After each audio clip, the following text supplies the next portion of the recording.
আসসালামু আলাইকুম গাইজ। এই যে দেখেন, আমি দুই ভাগে দুই রকমের কংক্রিট দিলাম।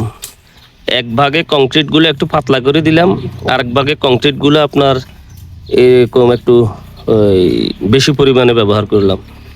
এখন দেখা গেল যে আপনার যখন এই কংক্রিটে যখন বালি ব্যবহার করা হইব, এই যে আমি ধরেন এই ভাগে বালি দিই, এই ভাগে বালির পরিমাণ কম ব্যবহার করার পরেও দেখা গেল যে কংক্রিটের পরিমাণ যা হয়েছে, এই ভাগে কিন্তু আপনার বালিটা অধিক পরিমাণ ব্যবহার করতে হইব।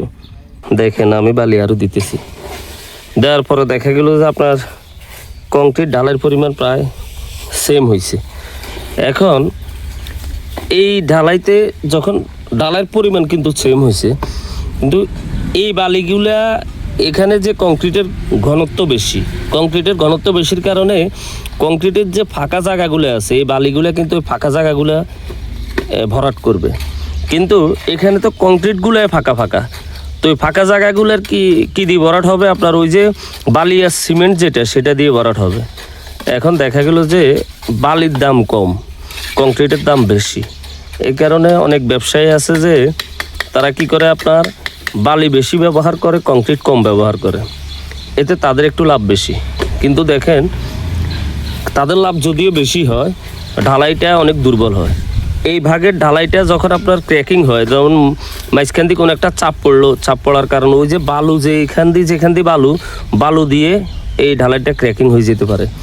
কিন্তু এই ঢালাইটা ক্র্যাকিং হইতে গেলে কংক্রিটগুলো সবগুলো ভাঙলে তখন ঢালাইটা ক্র্যাকিং হবে, এর আগে ঢালাইটা ক্র্যাকিং হবে না।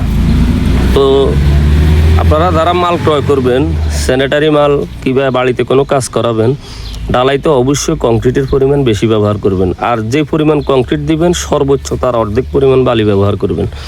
অনেক মিস্ত্রি আছে কংক্রিট যা ব্যবহার করে, বালি তার সাথে একটু বাড়তি দেয়।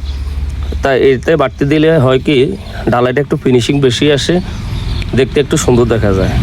তো আপনার ফিনিশিং বেশির জন্য প্রয়োজনে ভাইব্রেশন করবেন, কিন্তু বালি বেশি ব্যবহার করে আপনার ঢালাই ফিনিশিং কখনো আনবেন না, এতে আপনার ঢালাইটা দুর্বল হয়। ভিডিওটি সবাই শেয়ার করবেন, এতে অনেক মানুষের অনেক উপকার হবে। আসসালামু আলাইকুম।